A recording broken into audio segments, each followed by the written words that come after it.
Le Saint-Esprit est parmi nous. Il est parmi nous. Il est parmi nous. Il est parmi nous. Le Saint-Esprit est parmi nous. Il est parmi nous. Il est parmi nous. Il est parmi nous. La grâce de Dieu est parmi nous. Elle est parmi nous. Elle est parmi nous. Elle est parmi nous. La grâce de Dieu est parmi nous. Elle est parmi nous. Elle est parmi nous. Elle est parmi nous. Jésus est parmi nous. Il est parmi nous. Il est parmi nous. Il est parmi nous. Le roi des rois est parmi nous. Il est parmi nous. Il est parmi nous. Il est parmi nous. Le Dieu de grâce est parmi nous. Il est parmi nous. Il est parmi nous. Il est parmi nous. Le Dieu de grâce est parmi Toi le roi de rois, le Seigneur des seigneurs, toi le plus beau homme à 10 000, toi le Dieu qui était, le Dieu qui est, le Dieu qui sera, toi l'éternel, le Dieu des armées, toi le roi puissant, toi l'agneau de Dieu qui ôte les péchés du monde. Nous te bénissons, nous te louons ce matin. Nous glorifions ton Seigneur, nous glorifions ton grand nom. Nous levons nos mains à ta voix éternelle. Nous nous prosternons devant ton Dieu du ciel et de la terre. Nous déposons nos vies à ta voix des nations. Nous déposons nos vies à ta voix des nations. Reçois la gloire, Seigneur éternel. Reçois l'honneur, reçois l'adoration. Précieux Jésus. Merci pour ta présence au milieu de nous. Merci pour le Saint-Esprit. Merci pour ton nom, roi des nations. À toi la gloire, Seigneur éternel. À toi l'honneur, tendre Père. À toi l'adoration. Seigneur précieux Jésus. Merci précieux Saint-Esprit. À toi la gloire et l'honneur. Au nom puissant de Jésus. Il est parmi nous. Il est parmi nous. Amen. La gloire au Seigneur. Ok, aujourd'hui, nous allons terminer nos thèmes du mois. Le thème de ce mois d'avril, c'était, ou c'est, comme nous sommes encore dans ce mois, être conduit par le Saint-Esprit et par la grâce de Dieu. Nous avons vu beaucoup de choses durant ce mois. Et le verset du mois, c'était Romains 8, 14. Car tous ceux qui sont conduits par l'Esprit de Dieu sont fils de Dieu. Nous allons boucler ce terme avec aujourd'hui le thème du jour qui est éviter de faire des erreurs. Éviter de faire des erreurs. C'est le thème de ce matin. Nous lisons Actes 27, versets 10 à 13. Actes 27, versets 10 à 13. C'est pourquoi Paul avertit les autres en disant: ô homme, je vois que la navigation ne sera pas sans péril et sans beaucoup de dommages, non seulement pour la cargaison et pour le navire, mais encore pour nos personnes. Le centenier écouta le pilote et le patron du navire plutôt que les paroles de Paul. Et comme le port n'était pas bon pour hiverner, la plupart furent d'avis de le quitter pour tâcher d'atteindre Phénix, port de Crète qui regarde le sud-ouest et le nord-ouest, afin d'y passer l'hiver. Un léger vent du sud vint à souffler, et se croyant maîtres de leur dessein, ils levaient l'ancre et côtoyèrent de près l'île de Crète. Amen. Amen. Nous allons revenir sur ces versets plus longuement plus tard. Évitez de faire des erreurs. On dit souvent que l'erreur est humaine, et ça c'est vrai. Et quelquefois, nous pensons même qu'il faut que nous fassions des erreurs, ou qu'il faut qu'on fasse des erreurs pour apprendre de la vie. Mais ce n'est pas la vie de Dieu. Dans Somme 32, versets 8 à 9, que nous avons déjà lu pendant ce mois, durant ce mois, je vais relire. Je t'instruirai et te montrerai la voie que tu dois suivre. Je te conseillerai, j'aurai le regard sur toi. Verset 9. Ne soyez pas comme un cheval ou un mulet sans intelligence.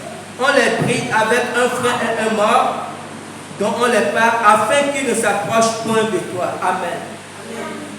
Dans ces versets, Dieu dit que les animaux, le cheval, le mulet, les animaux, on les contraint pour suivre un chemin. En d'autres termes, les animaux souffrent, comprenez, souffrent pour comprendre le chemin qu'ils doivent suivre. Et Dieu dit, ne soyons pas comme des animaux, comprenez, qui apprennent par des erreurs. Nous ne devons pas apprendre. Le projet de Dieu pour ses enfants, ce n'est pas qu'on apprenne par des erreurs. Parce que c'est vrai, il y a des erreurs négligeables qui ne causent pas vraiment de dommages. Il y a des erreurs qui sont irréparables et il y a même des erreurs qui sont fatales. En fait, qui peut amener quelqu'un à la mort. Donc le projet de Dieu n'est pas qu'on apprenne par nos erreurs. En fait, Dieu veut nous éviter des erreurs. Dieu veut qu'on apprenne les choses en l'écoutant tout simplement. Amen. Grand 1, quelques exemples d'erreurs dans la Bible.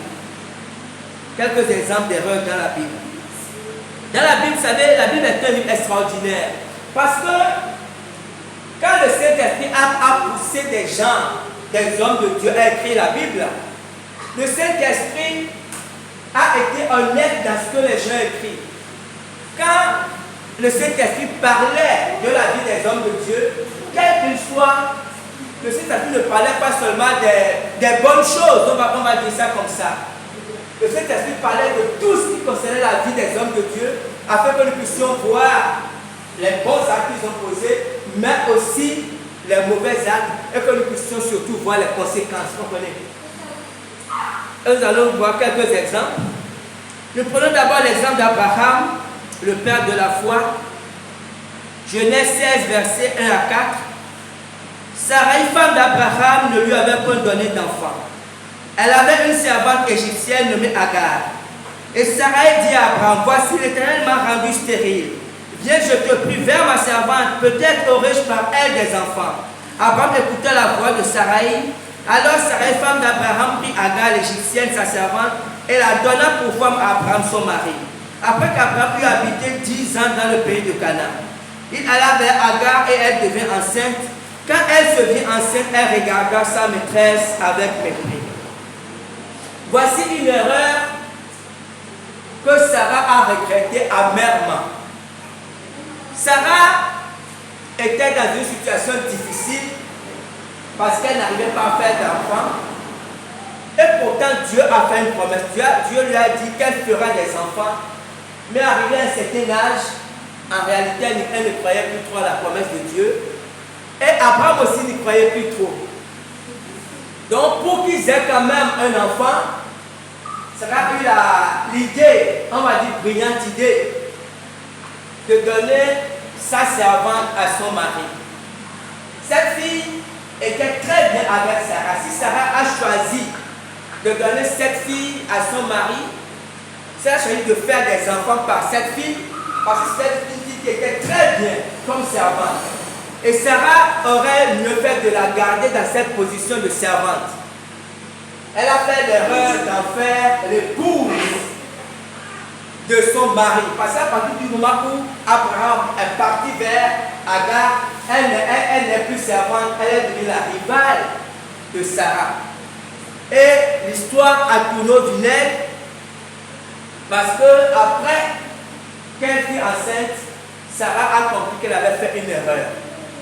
Et cet enfant qu'il voulait avoir le couple, cet enfant ne leur a même pas profité parce qu'ils étaient obligés de chasser Agar et Ismaël.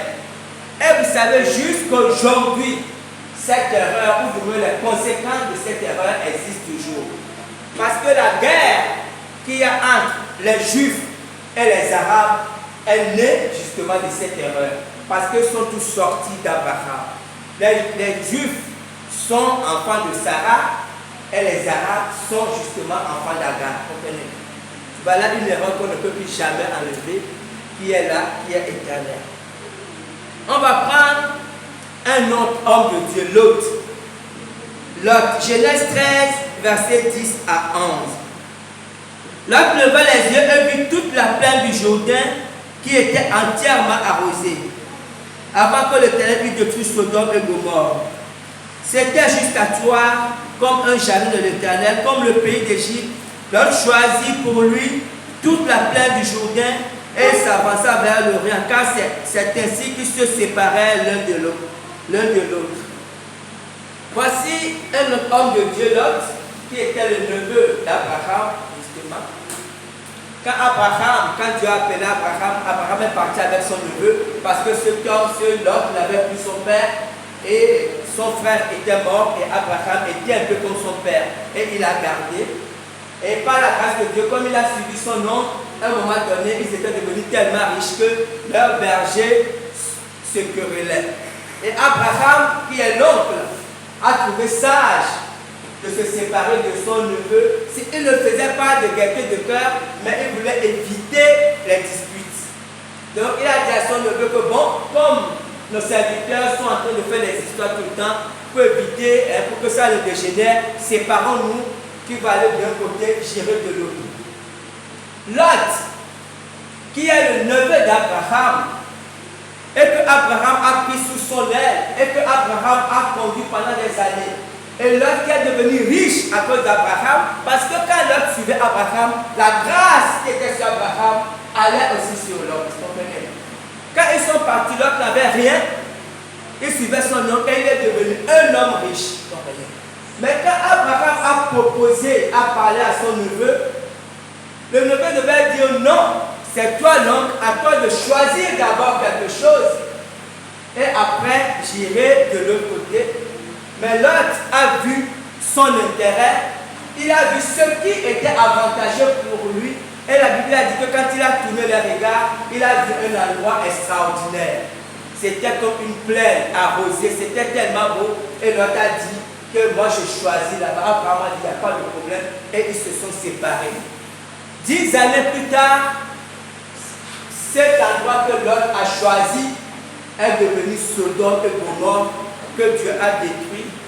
Et quand vous lisez l'histoire de Lot, vous verrez que ce Lot, non seulement il a perdu sa femme, mais ses filles, pour avoir des enfants, sont sorties avec lui. Il n'était pas conscient. Elles ont dû faire boire leur père pour sortir avec lui. Et les deux peuples que Dieu a détruits après, les Ammonites, ce sont des peuples qui pratiquent beaucoup de méchanceté, l'impudicité, beaucoup de mauvaises choses. Donc, Lot, il a choisi, il pensait faire une bonne affaire, mais cette erreur a été fatale pour sa famille. On va voir, on va continuer, on va voir 4 erreurs. Maintenant, c'est David, l'histoire de David. 2 Samuel 11, versets 1 à 5. L'année suivante, au temps où les rois se mettaient en campagne, David envoya Joab avec ses serviteurs et tout Israël pour détruire les fils d'Ammon et pour assiéger Rabat. Mais David resta à Jérusalem. Un soir, David se leva de sa couche et comme il se promenait sur le toit de la maison royale, il aperçut de là une femme qui se baignait et qui était très belle de figure. David fit demander qui était cette femme et on lui dit, n'est-ce pas Bathsheba, fille d'Eliam, femme du riz de Étienne? Et David envoya des gens pour la chercher. Elle vint vers lui et elle coucha avec elle. Après s'être purifiée de sa souris, elle retourna dans sa maison. Cette femme devint enceinte et elle fit dire à David, je suis enceinte. Amen. Voilà une autre histoire. Là, ça concerne David. David, l'ami de Dieu. David, que Dieu aimait beaucoup. Mais là, David a commis une erreur. L'erreur, ce n'était pas d'abord d'être sorti avec Bathsheba. L'erreur était bien avant ça. La Bible dit, je vais relire, la Bible dit, l'année suivante, au temps où les rois se mettaient en campagne, il y avait une tradition en Israël. Et à cette époque, les rois allaient en campagne, c'est qu'ils se mettaient en guerre contre justement Ammonites. Ammonites, ce sont justement les enfants, les descendants de Lot, des filles de Lot. Les Moabites et les Ammonites. C'est deux peuples qui sont sortis de l'abomination que les filles de Lot ont commis avec leur père. Et ces deux peuples sont des peuples qui pratiquent l'abomination. Et à cette époque, les rois d'Israël avaient l'habitude d'aller en campagne, d'aller en guerre contre ces nations. Mais l'année-là, David a choisi de se reposer et la Bible dit qu'il se baladait sur le toit de sa maison. Et c'est en se baladant qu'il a vu une femme se baigner et après, comprenez, d'erreur en erreur, David est sorti avec la femme. Après, David a été obligé de tuer le mari. Et voilà comment David s'est mis dans beaucoup de problèmes. Et si vous lisez l'histoire de David, vous verrez qu'à cause de cette erreur, David a perdu 2 fils. Et il y a une de ses filles, comprenez, qui a été violée. En tout cas, et disons l'abomination, l'inceste est rentré dans sa maison parce que son fils a violé. Un de ses fils a violé sa soeur et il a perdu 2 fils à cause de cette erreur. Et nous allons terminer avec le 4e homme de Dieu, Elimelech. Ruth 1, verset 1 à 5. Du temps des juges, il y eut une famine dans le pays. Un homme de Bethléem de Juda partit avec sa femme et ses 2 fils pour faire un séjour dans le pays de Moab. Le nom de cet homme était Elimelech, celui de sa femme Naomi et ses 2 fils s'appelaient Machlon et Kilchon. Ils étaient Éphrathiens de Bethléem de Juda. Arrivés au pays de Moab, ils y fixèrent leur demeure. Elimelech, mari de Naomi, mourut et elle resta avec ses 2 fils. Ils prirent des femmes moabites, dont l'une se nommait Orpa et l'autre Ruth. Et ils habitèrent là environ 10 ans. Machlon et Kilchon moururent aussi tous les 2 et Naomi restait privée de ses 2 fils et de son mari. Amen. Voilà une autre histoire, on va terminer avec cette histoire.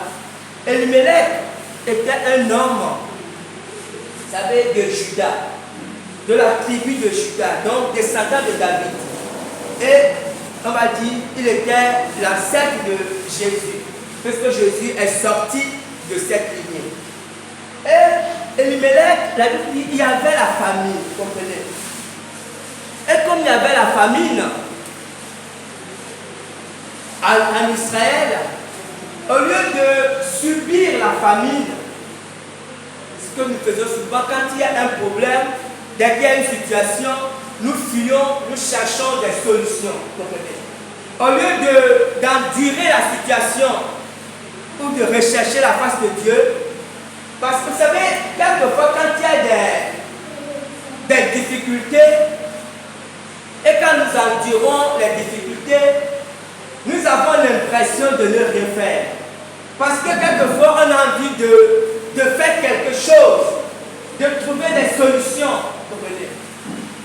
Mais le fait de bouger ou le fait de courir n'est pas forcément une solution. Il y a des moments où il faut seulement rester en place. Il faut seulement endurer sans bouger. Abraham a fait la même chose. Lorsqu'il avait la famille, il est descendu en Égypte. Parce que Abraham, en tant que chef de famille, il voyait qu'il ne pouvait pas rester là alors que sa famille souffrait. Et Elimelech a fait la même chose. Mais lorsqu'il y avait cette famille en Israël, il y avait un autre homme, ils étaient deux hommes remarquables à ce moment. Il y avait Elimelech et il y avait son cousin qui était Boz. Ils étaient deux, comprenez. Et quand il y avait des problèmes, Elimelech a choisi de partir, mais Boz avait choisi de rester. Et quand vous lisez l'histoire, vous verrez qu'après, c'est justement ce Boz qui a racheté la famille de son cousin, parce que c'est Boz qui a pris après, comprenez. Les difficultés ont fait que Elimelech est parti.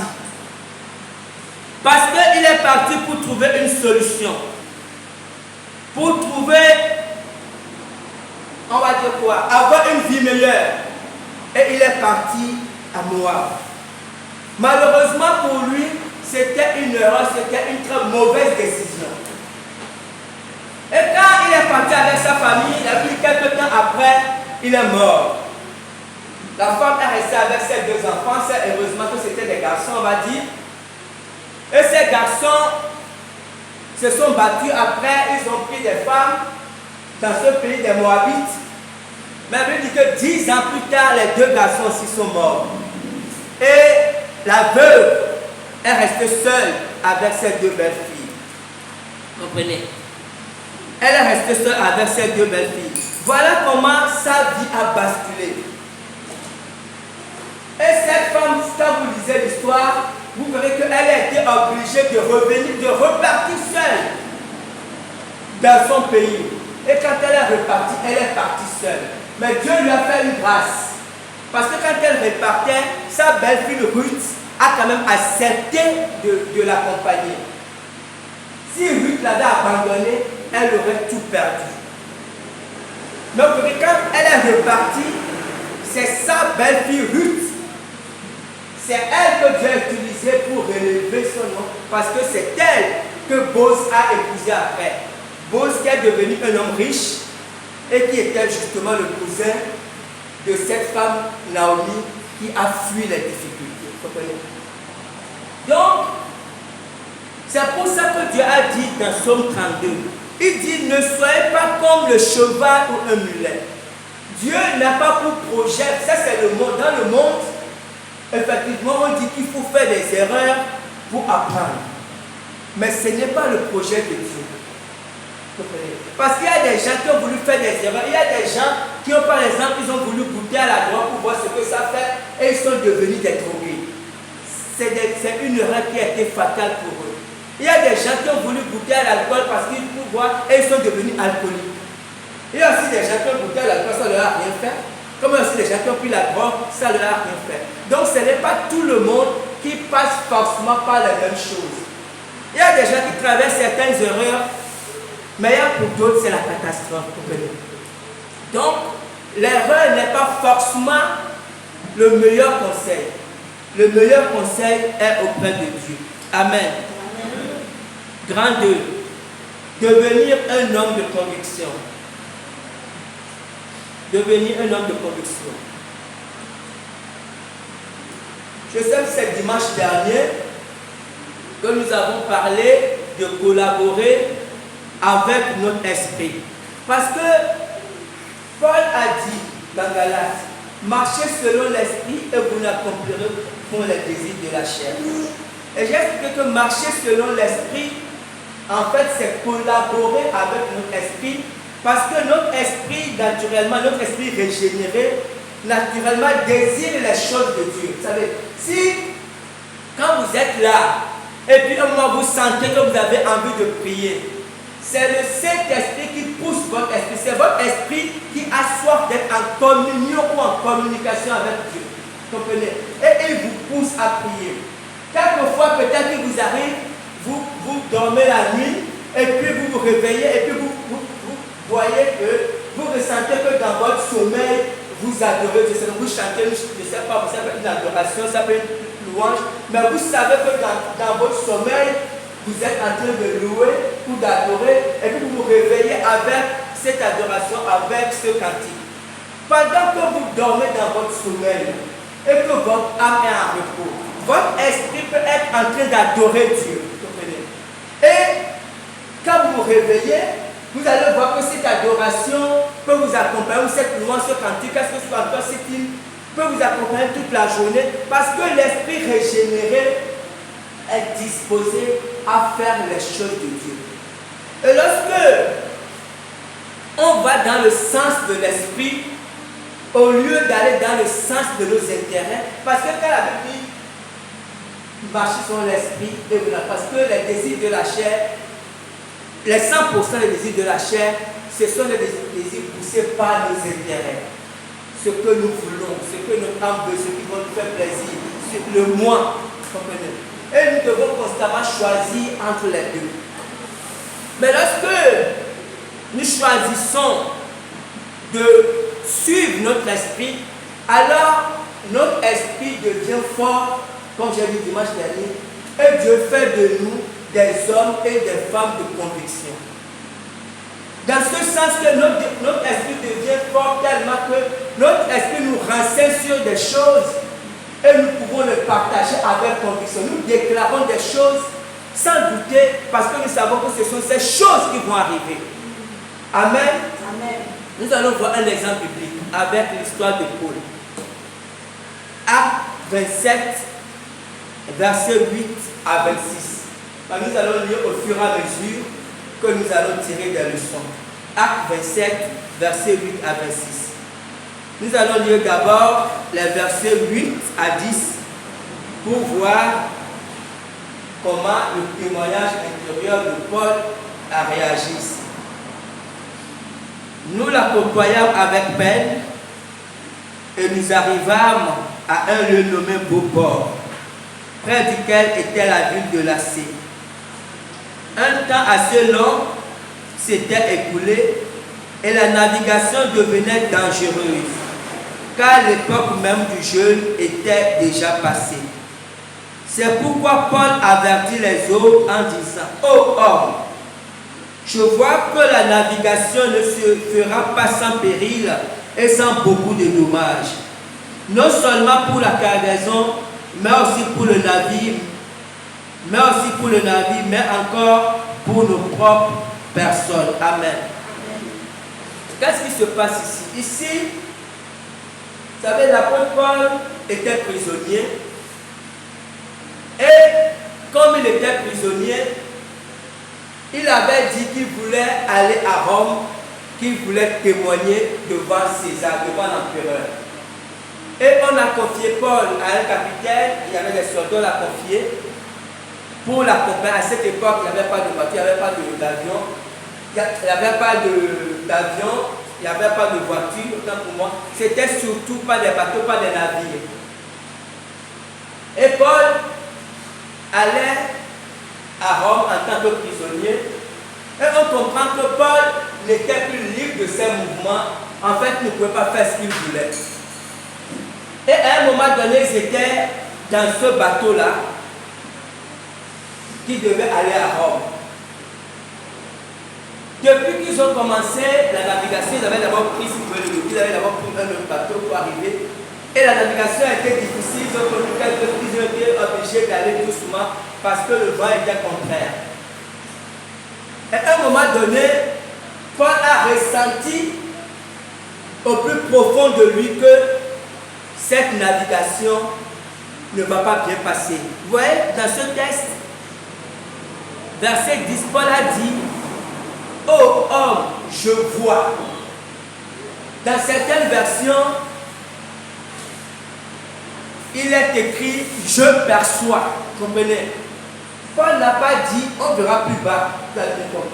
Paul n'a pas dit: Dieu m'a dit, le Saint-Esprit m'a dit. C'était pas ça.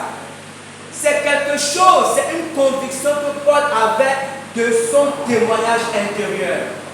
son esprit lui disait, lui montrait que cette navigation sera difficile et que leur vie même était en danger parce que Paul ressentait dans son cœur, dans son esprit, une grande douleur.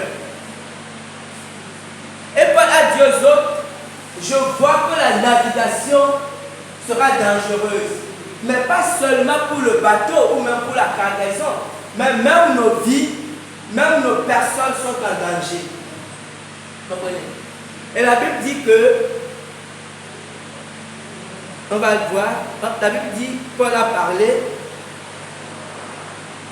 mais les gens ne peuvent pas écouter. Lisons le verset 11 à 12. Le centenier écouta le pilote et le patron du navire plutôt que les paroles de Paul. Et comme le port n'était pas bon pour hiverner, la plupart furent d'avis de le quitter pour tâcher d'atteindre Phénix, port de Crète qui regarde le sud-ouest et le nord-ouest afin d'y passer l'hiver. C'était un centenier qui était responsable de Paul. Un centenier, c'était un capitaine qui avait à sa charge, qui dirigeait 100 personnes. Il avait 100 soldats à sa disposition. Et Paul, ne pouvant pas quitter le bateau parce que Paul était prisonnier, il ne pouvait pas décider que moi je sors du bateau là parce que nous allons périr, nous allons mourir. Paul a dit aux autres, voici ce qui va arriver. Mais on dit que le centenier n'a pas voulu écouter Paul. Pourquoi? À cause de la sagesse du monde, à cause de l'expérience du pilote et du patron du navire. Le pilote et le patron du navire étaient des gens très expérimentés. Ils ont passé plusieurs années à naviguer et ils connaissent les rouages de la navigation. Ils ont dit que le temps était un peu mauvais, comme la Bible dit, mais pour eux, ils se disent que ça, ce n'est pas... Ils se sont dit peut-être que Paul s'inquiète parce qu'il a dit que depuis le début, la navigation a été difficile. Alors que ce n'est pas de ce que Paul parlait. Paul parlait de quelque chose qu'il n'avait jamais vu, qui les guettait et ils ne savaient pas que c'était un péril qui les attendait. On continue. Versets 13 à 20. Un léger vent du sud vient à souffler. Et se croyant maître de leur dessein, ils levaient l'ancre et côtoyèrent de près l'île de Crète. Mais bientôt, un vent impétueux qu'on appelle Héraclion se déchaîna sur l'île. Le navire fut entraîné sans pouvoir lutter contre le vent et nous nous laissâmes aller à la dérive. Nous passâmes au-dessous d'une petite île nommée Clauda et nous eûmes de la peine à nous rendre maîtres de la chaloupe. Après avoir hissé, on se servit des moyens de secours pour ceindre le navire et dans la crainte de tomber sur la Syrte, on abaissa les voiles. C'est ainsi qu'on se laissa emporter par le vent. Comme nous étions violemment battus par la tempête, le lendemain, on jeta la cargaison à la mer et le troisième jour, nous y lançâmes de nos propres mains les arbres du navire. Le soleil et les étoiles ne parurent pas pendant plusieurs jours et la tempête était si forte que nous perdîmes enfin toute espérance de nous sauver. Amen. Voilà ce qui arriva. La Bible dit, se croyant maîtres de leur dessein. Parce que ces hommes, comme je le disais tantôt, avaient une grande expérience. Vous savez, l'expérience n'est pas du tout une mauvaise chose. Dans beaucoup de choses, que ce soit dans la vie courante, que ce soit dans le travail, que ce soit à l'église, Dieu nous permet d'avoir de l'expérience. Comprenez? L'expérience est une très bonne chose. Mais l'expérience ne remplace pas la voix de Dieu. Un homme de Dieu, une femme de Dieu, un enfant de Dieu, la première chose qu'on doit d'abord écouter, c'est toujours Dieu. C'est d'abord la voix de Dieu et après nous pouvons joindre à la voix de Dieu notre expérience.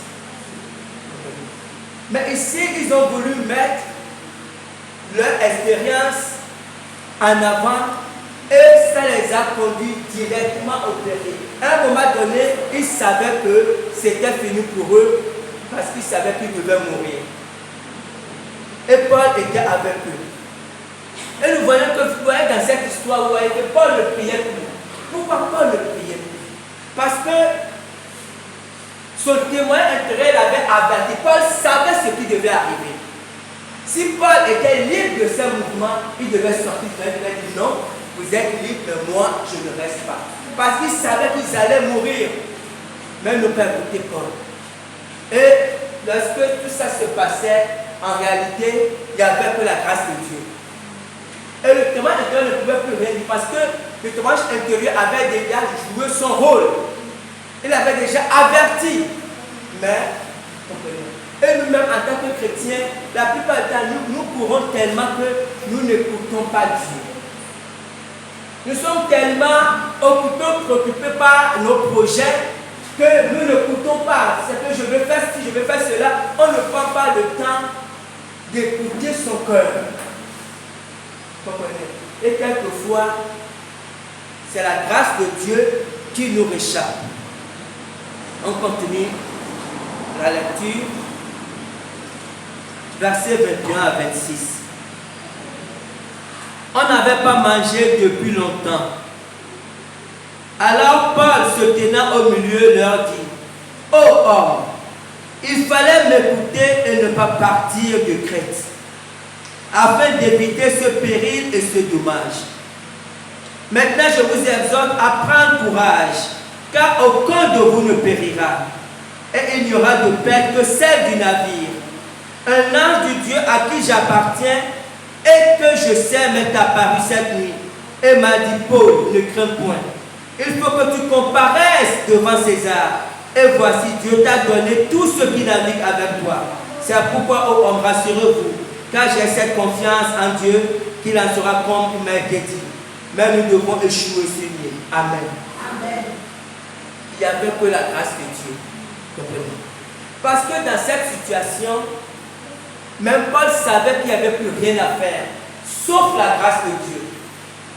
Et ici, effectivement, cette grâce de Dieu est venue. Dieu a envoyé un ange parler à Paul.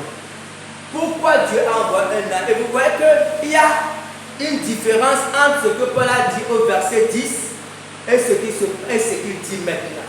Il dit: un ange de Dieu m'est apparu. Mais au verset 10, il a dit: je vois, je perçois, je ressens. L'ange ne lui avait pas parlé. C'est ce qu'il avait ressenti dans son esprit, qu'il y avait un danger. Et là, comme son esprit ne peut plus le renseigner sur quoi que ce soit, parce que là, il n'y avait plus rien à faire. Le péril était déjà là. Et ils étaient en train de mourir. Et Dieu a dit à Paul: ne crains rien, je te donne ceux qui sont là dans le bateau avec toi. En fait, c'est à cause de Paul que Dieu a sauvé les autres. Sinon, ils devaient tous mourir. Dieu a dit: comme tu dois comparaître devant César. Parce que Paul allait pour témoigner de Jésus devant l'empereur César. Et Dieu tenait à ce projet. Dieu a dit: non, il faut que tu comparaisses devant César. Et comme tu dois comparaître devant César, tu ne peux pas mourir.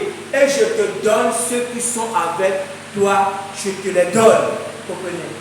Dieu a épargné leur vie à cause de Paul.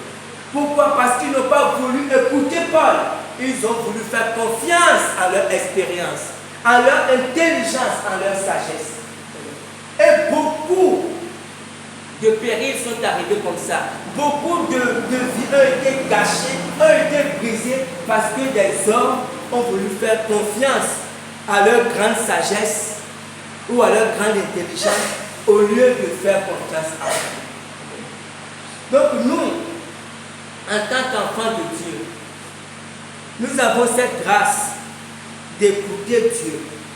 Nous avons cette grâce de ne pas faire d'erreur. Je ne dis même pas, je ne parle même pas d'erreur fatale. Même dans nos vies de tous les jours, comprenez? Quand il y a un projet, quand il y a une situation, évitons la précipitation ou évitons de courir après nos envies. Parce que souvent, nous aimons faire des projets selon nos envies et puis on va dire que j'ai envie de faire ceci, j'ai envie de faire cela. Ce n'est pas mauvais que nous ayons des envies. Mais quand on a envie de faire ceci, et quand on a envie de faire cela, qu'est-ce que Dieu dit par rapport à ses envies? Qu'est-ce que Dieu dit par rapport à ses projets? C'est ce qui est important. Dieu ne nous défend pas d'avoir des projets ou d'avoir envie de faire des choses parce qu'il nous a donné le libre arbitre. Mais avant de commencer par nous investir dans nos projets ou dans ce que nous avons envie de faire ou dans ce qui nous fera plaisir, nous devons d'abord nous assurer que Dieu nous accompagne dans ce que nous voulons faire. C'est très important. Si nous pouvons faire quelque chose, vous voyez l'histoire de Lot ou même l'histoire d'Elimelech, ils ont fait des choses. Quand Lot est parti, ce n'est pas le lendemain que le péril est venu. C'est en 10 ans plus tard. Comprenez? Nous pouvons faire des choses, nous serons contents, j'ai fait ceci. Mais 10 ans, 15 ans plus tard, on va se rendre compte que c'était une grave erreur. Donc, en tant qu'enfant de Dieu, Dieu nous fait cette grâce. Nous avons la grâce d'interroger Dieu. Nous avons la grâce de recevoir de Dieu. Amen. Amen. Et que Dieu bénisse sa parole.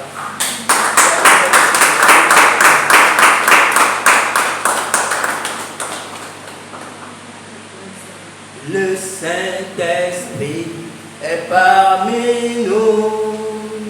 Il est parmi nous.